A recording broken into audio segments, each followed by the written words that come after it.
जी, highly anticipated blockbuster drama serial Jaan Nisar की mega episode देखने के बाद आपको इतना तो अंदाज़ा हो गया होगा कि ये ड्रामा आने वाले वक्त का बहुत ही बढ़िया ड्रामा सीरीज़ बनने जा रहा है, क्योंकि ये ड्रामा दीवानगी ड्रामे से इंस्पायर होकर बनाया गया है। अब इस ड्रामे की हाइप इतनी ऊंची जा चुकी थी कि शायकीन से अब सब्र नहीं हो रहा था। अब आखिरकार वो दिन आ ही गया जब इस ड्रामे की दो एक साथ नशर की गई।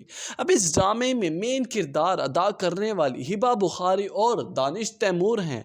पहले दो एक साथ देखने के बाद इतना अंदाज़ा हुआ कि इन एक साथ में स्क्रीन टाइम सबसे ज़्यादा हिबा बुखारी को मिला है। उनकी परफॉर्मेंस देखकर शायकीन दंग रह गए हैं, क्योंकि एक एक लाइन एक एक किरदार की अदायगी बहुत ही खूबसूरती से अदा की गई थी। दूसरी तरफ अगर हम दानिश तैमूर की बात करें तो वो पाकिस्तान का एक ऐसा नाम है, एक ऐसी शख्सियत है जो किसी भी ड्रामे में अगर एंट्री दे दे तो वो ड्रामा हिट ना हो, ये हो ही नहीं सकता। अब इस ड्रामे में आखिरकार दानिश तैमूर को क्यों कास्ट किया गया?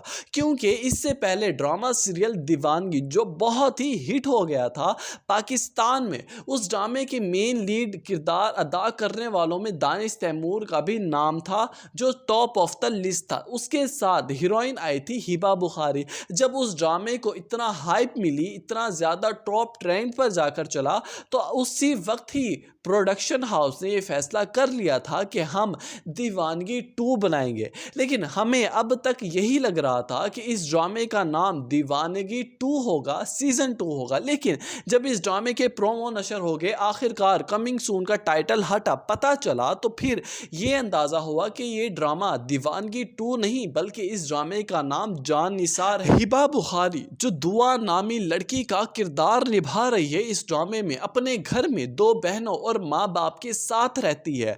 बाप बहुत ही कंजर्वेटिव माइंड का है, क्योंकि वो बेटियों के खिलाफ है, उसे बेटा चाहिए था। अब यहाँ पर अगर दुआ रेडियो चलाती है, गाने चलाती है, नाच गाना करती है, तो बाप उसके रेडियो तोड़ देता है, घर से निकालने की धमकियां दे देता है, हत्ता कि उसकी यूनिवर्सिटी भी बंद करवाने के खिलाफ हो जाता है। अब दूसरी तरफ दानिश तैमूर जो कि हर ड्रामे की तरह इसमें भी एक लैंडलॉर्ड फैमिली से बिलोंग करता हुआ नजर आ रहा है। लेकिन एक ही ड्रामे की किस्त में ये अंदाजा हो गया है कि दानिश तैमूर फिर से दुआ नामी लड़की के जुंगल में फंस जाएगा, मोहब्बत में गिरफ्तार हो जाएगा। जैसा कि आपने देखा कि दुआ किसी फंक्शन में नाच रही होती है मोरनी की चाल में, तो वो गुजरते हुए दानिश तैमूर यानी कि नौशिरवान जब देखता है हिबा बुखारी की चाल, तो वहीं पर ही वो अपना दिल हार बैठता है। आपको क्या लगता है कि इस ड्रामे की क्या टॉप ट्रेंडिंग हो? और वीडियो को लाइक करना मत भूलिएगा।